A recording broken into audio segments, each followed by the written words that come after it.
Olá, sejam bem-vindos a mais um programa Educar para Empreender. Este programa que é gravado aqui, na Associação Comercial de São Paulo, uma entidade que há 128 anos defende o empreendedorismo e a livre iniciativa. Também uma iniciativa da Faculdade do Comércio de São Paulo, uma faculdade cujo foco é justamente a qualificação do empreendedorismo, do varejo, e desse comércio digital que é tão importante hoje para a nossa economia. A minha convidada de hoje, muito especial e também uma grande amiga, Cláudia Matarazzo. Ela é consultora de comportamento, de moda, de estilo e vamos tratar hoje aqui de um tema muito importante para o mundo dos negócios, que é justamente a etiqueta corporativa, que está muito ligado ao que eu sempre falo, que é a questão das soft skills, as habilidades comportamentais. Cláudia, muito obrigado pela sua participação. Sei que a sua agenda é sempre muito exígua, isso é fruto da sua competência. Mas é um prazer estar aqui. Que bom, querido, o prazer é todo nosso. Eu já inicio esse nosso bate-papo, porque eu digo que não é entrevista aqui, Cláudia, é uma conversa muito informal. Já te perguntando o seguinte, você teve diversas passagens na sua vida que te levaram até essa condição de hoje ser uma digital influencer na área de moda, comportamento, etc. Mas eu sei que você também se envolveu muito com cerimonial, acho que isso te deu muita expertise. Como é que foi essa passagem até chegar aqui, Cláudia? Bom, rapidamente, eu já era jornalista especializada em etiqueta, em comportamento, tinha 10 livros sobre esse assunto. E quando lancei o 10º, que é um livro até meio icônico, porque ele é Marcelino por Cláudia, é um livro do Marcelino de Carvalho, que é um grande mestre, com comentários meus, que a editora nacional estava lançando com toda a obra do mestre. Aí eu fiz esse lançamento e mandei para o Zé Serra, que então era candidato ao governo do estado e tinha acabado de ganhar, na verdade, a eleição. Aí ele me ligou e falou, você não quer fazer o cerimonial do governo do estado? Ele é muito amigo do meu irmão e tal. Eu falei, você tá doido, governador, o cerimonial é uma coisa muito séria. Eu tenho uma amiga que fez muitos anos, a Vera Simão, e ela só me falava de coisas terríveis que aconteciam, complicadíssimas. Falava, não dou conta, governador, acho que não. E aí ele, com aquela objetividade que lhe é peculiar, falou, bom, de que adianta escrever 10 livros sobre esse assunto se na hora de arregaçar as mangas para um cargo como esse você não faz nada? Eu tive que aceitar, certo? Sim. Bom, foram 7 anos de muito aprendizado. A sorte é que eu brinquei com você antes da gente começar, que a gente tem anjo da guarda. Eu tive um anjo da guarda que logo no início da minha estada lá me ajudou muito, hoje ele é meu sócio, mas é um cerimonialista que estava há 30 anos já no Palácio, já tinha trabalhado com o Fernando Henrique em Brasília, sabia tudo de cerimonial e foi quem foi me ensinando as coisas. Ótimo. E foi um casamento, entre aspas, muito bom, porque ele era muito estrito, muito acurado e eu tinha uma visão mais assim das coisas. Então a gente acabou conseguindo um equilíbrio nos eventos do governo.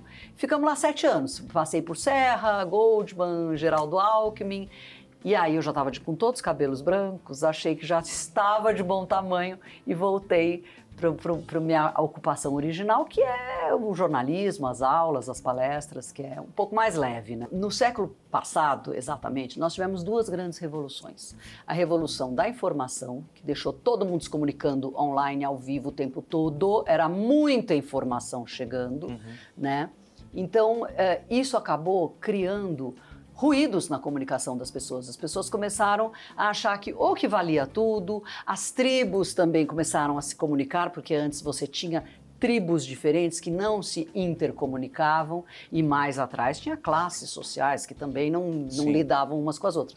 Hoje isso acabou, democratizou, graças a Deus. Só que os hábitos de algumas pessoas, de algumas culturas, de algumas empresas são diferentes uns dos outros. O que a gente faz para não perder cliente, para não pisar no calo do fornecedor, para não ofender alguém que você está querendo envolver até afetivamente, que você está lá paquerando e tal? Você tem que ter uma noção das atitudes positivas, das atitudes que são universais. Então essa etiqueta, ela é no mundo inteiro. Quando a gente fala de etiqueta, são atitudes que no mundo inteiro funcionam. No Japão, na China, aqui, na Argentina. Aí você fala, não, mas as culturas são diferentes. São. E aí a gente tem algumas coisas específicas que são ligeiramente diferentes. Hábitos de comida, hábitos culturais ou religiosos. Mas, no geral, você cumprimentar alguém é legal, você cumprimentar olhando nos olhos e sorrindo é melhor ainda. Você não falar mal dos outros ou fofocar é uma coisa importante, principalmente no ambiente de trabalho, porque você muda de uma empresa para outra e por aí vai. Então, quando a gente fala etiqueta corporativa, é isso. Tem que ter uma comunicação rápida, eficiente e sem ambiguidade. É Perfeito. aquilo. Bom, um outro ponto, Cláudia, que me parece bastante importante, eu vejo isso, sobretudo nessa geração Y e Z, né, que são gerações que já nasceram nesse contexto digital, né?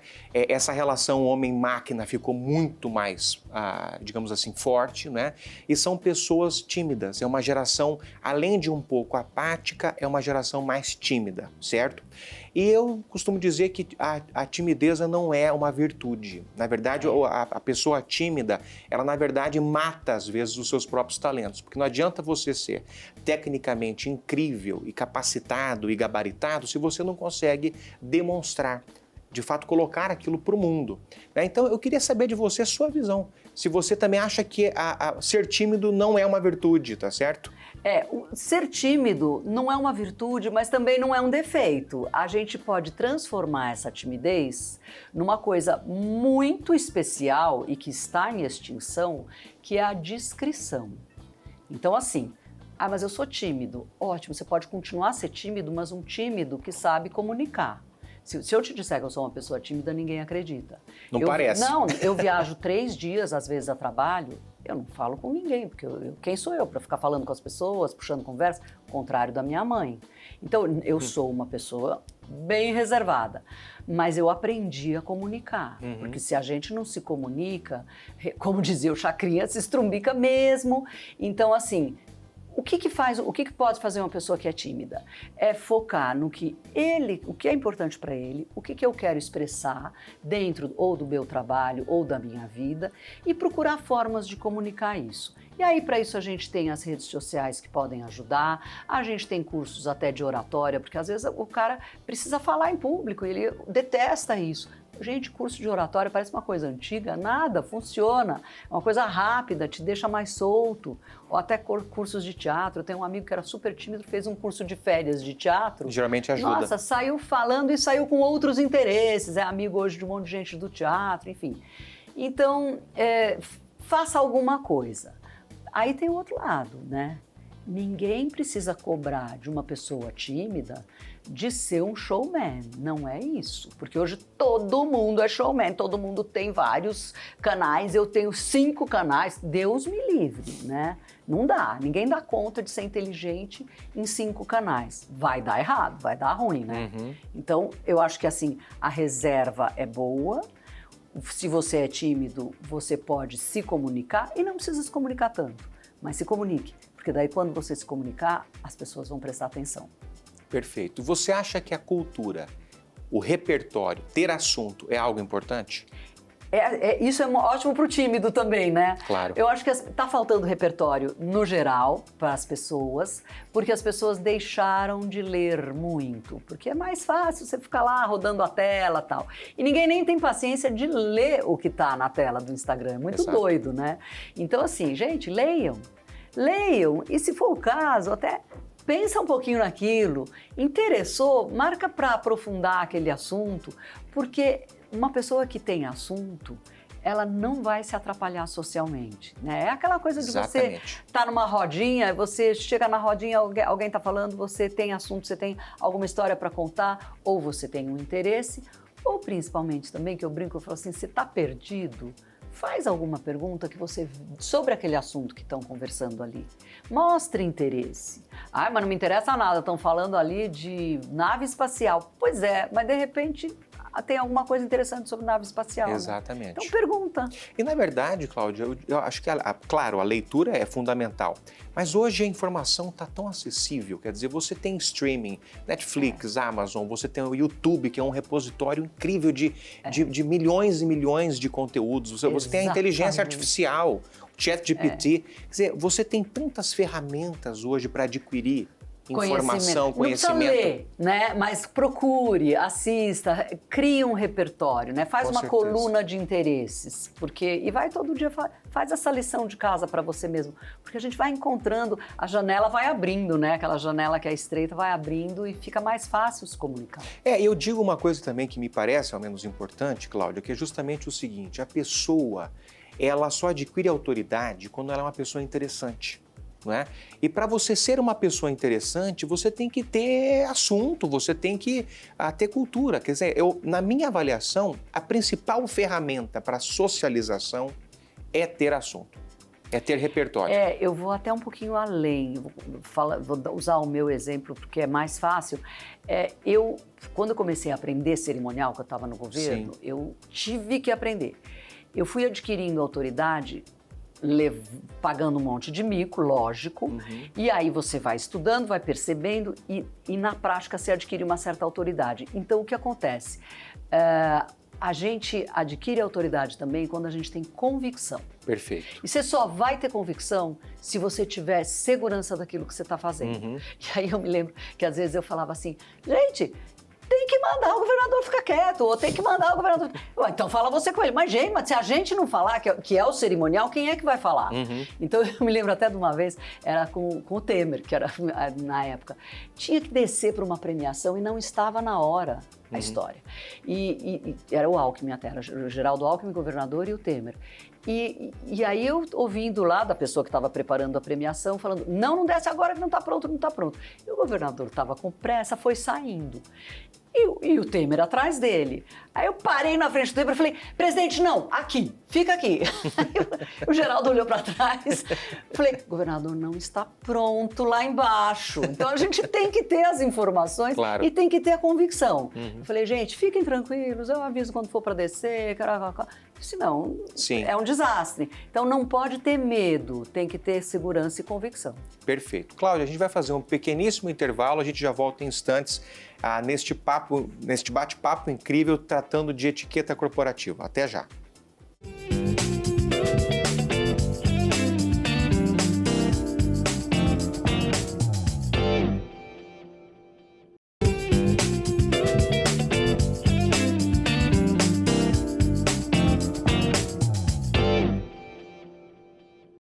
Olá, estamos de volta com Educar para Empreender, hoje entrevistando Cláudia Matarazzo. Esta profissional hipercompetente, jornalista e consultora de comportamento, moda e estilo. Cláudia, nós estávamos conversando no último bloco justamente sobre essa questão de encarar a etiqueta não como uma frescura. A etiqueta ela é, na verdade, uma ferramenta, um modelo que facilita a vida. É um paradigma de comportamento que facilita a vida, não é? E me parece que no Brasil, e eu acho que isso também deve ser um fenômeno global, às vezes se confunde falta de dinheiro, não é? Que não é nenhum problema, que não é nenhum pecado, aliás, tá certo? O Brasil, a gente vive uma desigualdade social muito grande, mas às vezes se confunde falta de dinheiro com falta de classe. Né? Eu queria ouvir a sua opinião sobre isso. Não, falta de dinheiro não é falta de classe. Vamos voltar atrás um pouquinho. Eu tinha falado que o século XX tinha sofrido duas grandes revoluções. Uma foi a revolução da comunicação e não falei da segunda, que reflete nessa falta de classe geral que o mundo está sofrendo, que é no mundo, que foi a revolução dos costumes. Quem tem menos de 30 anos não vai lembrar disso. Isso aconteceu nos anos 60, 70. Como eu tenho 64, antes que vocês façam tanta conta, eu lembro muito bem, porque eu era criança e o mundo tinha uma cara nos anos 60 e de repente veio a revolução, veio Beatles, Rolling Stones, Woodstock, a revolução hippie, o mundo virou outro mundo. O que aconteceu? Quando a gente tinha costumes e regras e o comportamento, era muito certinho, era passado de pai para filho. A partir dos anos 60, 70, aquilo caiu por terra. Deletou-se qualquer conceito de comportamento. O que aconteceu? Anos 70, 80, 90, a geração que fez essa revolução e que era hippie, criou os filhos mundialmente sem esses valores, sem essas regras, e esses filhos cresceram com uma série de informações, mas na hora que entraram no mercado de trabalho nos anos 80, 90, as empresas perceberam que eram totalmente despreparados para qualquer circunstância que precisasse de um pouquinho mais de traquejo social. Aí é que voltaram a se escrever os livros sobre etiqueta. É um fenômeno muito engraçado. Interessante. Porque no mercado editorial americano, que é muito forte, os livros de etiqueta tiveram um boom nos anos 80. Aqui isso chegou nos anos 90. Certo. A gente esteve na sala com Danusa em 90, exatamente. E o meu primeiro, o Etiqueta Sem Frescura, Melhoramentos, lançou em 92, porque eles me ligaram e falaram, olha, a Danusa lançou um livro sobre comportamentos, temos que fazer alguma coisa que a gente não tem nada sobre etiqueta desde os anos 70. Então, realmente resgatou-se a etiqueta, que nada mais era do que uma forma das pessoas se relacionarem no mundo que estava muito diferente. Perfeito. Já nos anos 90, tá? Isso só para a gente entender a importância da etiqueta. O que aconteceu? Quando chegou a revolução da informação, que foi um pouquinho depois, foi os anos 90, 2000, né? De internet, redes sociais, não sei o quê. Agora já estamos em 2023. Você olha como esse mundo mudou no sentido do comportamento. A gente tem um monte de gente que sabe se comunicar muito bem, como você falou, nas redes sociais, no WhatsApp, no isso, naquilo, mas na hora que entra num restaurante, paralisa. Trava. Ou numa reunião profissional, fala, não tem um assunto, não sei entrar numa roda. Então, é necessário este meio termo. É muito legal a gente ser técnico num assunto, é muito legal a gente ser craque em rede social, mas a gente precisa saber envolver o cliente, o patrão, a garota ou o cara no ao vivo. Claro. Porque tem uma vida no mundo real ainda. Claro. Não estamos ainda na Matrix.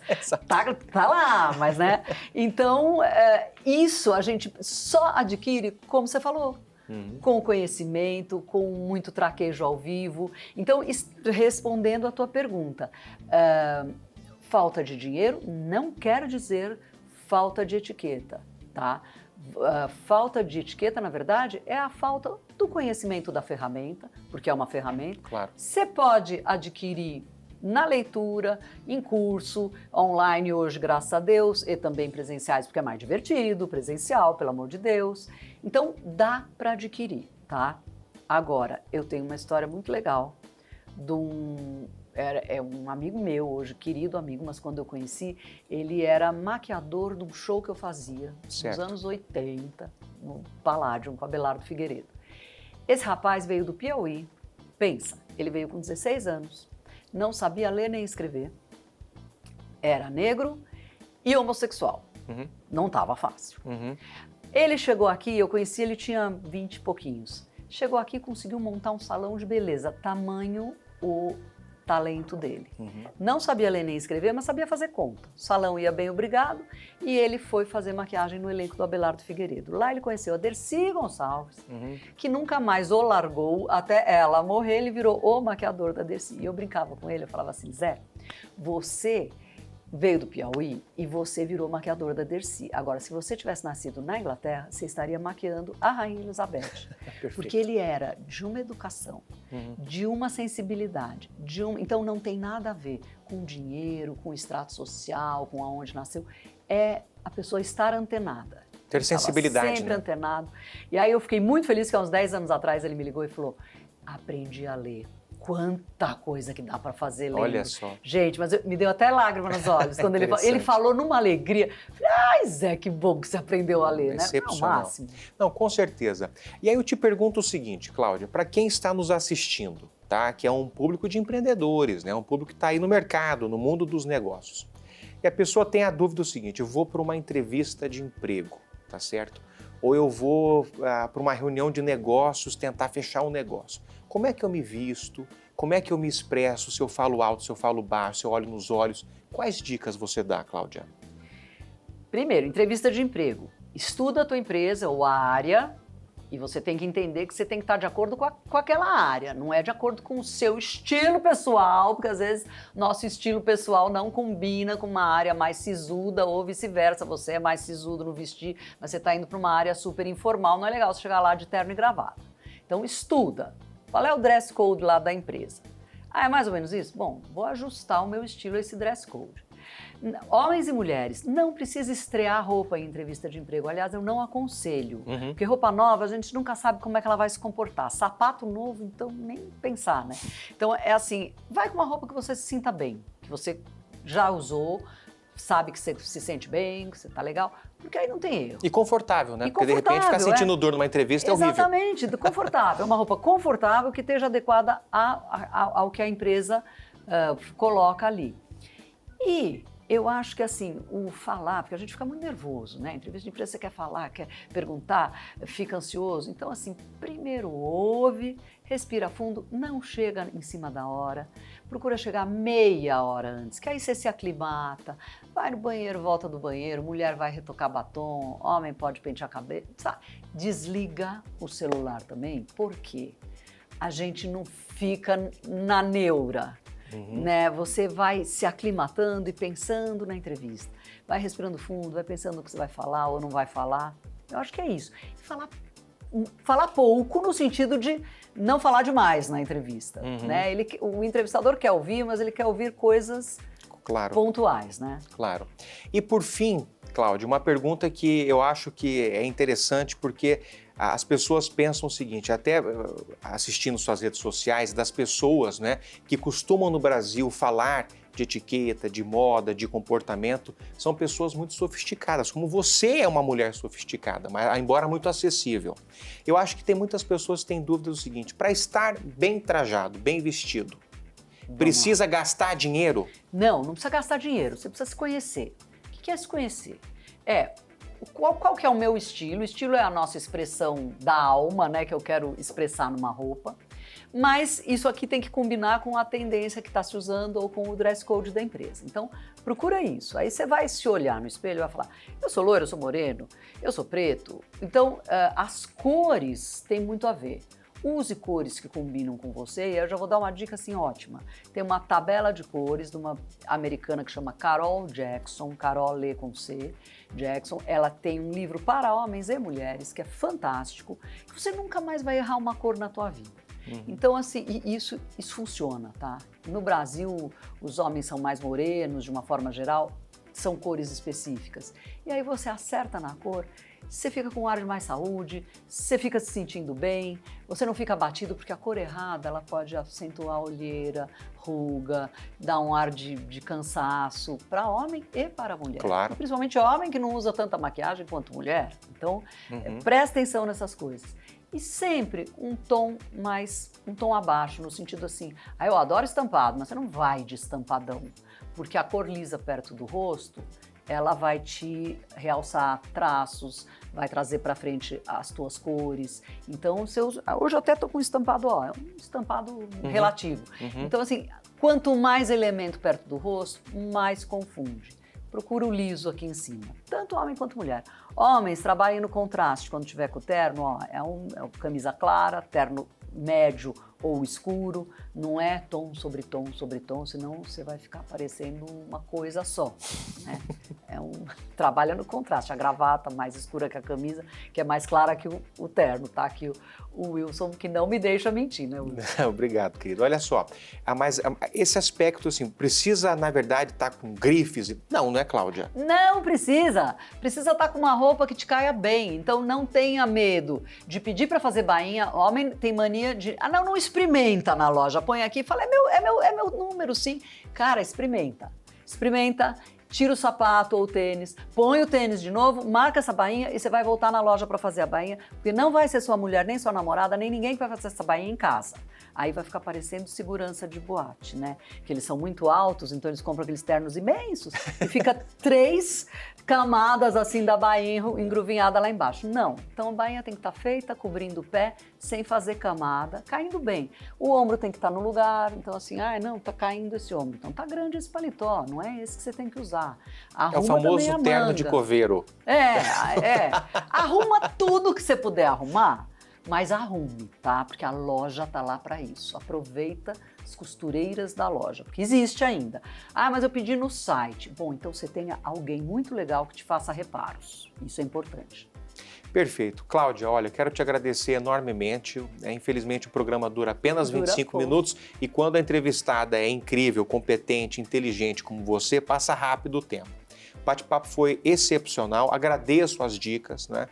Como eu disse no início desse programa, A etiqueta corporativa é um tema fascinante e muito importante, porque se você executa bem essa etiqueta, esse código de conduta e de comportamento, isso só tende a potencializar os seus talentos.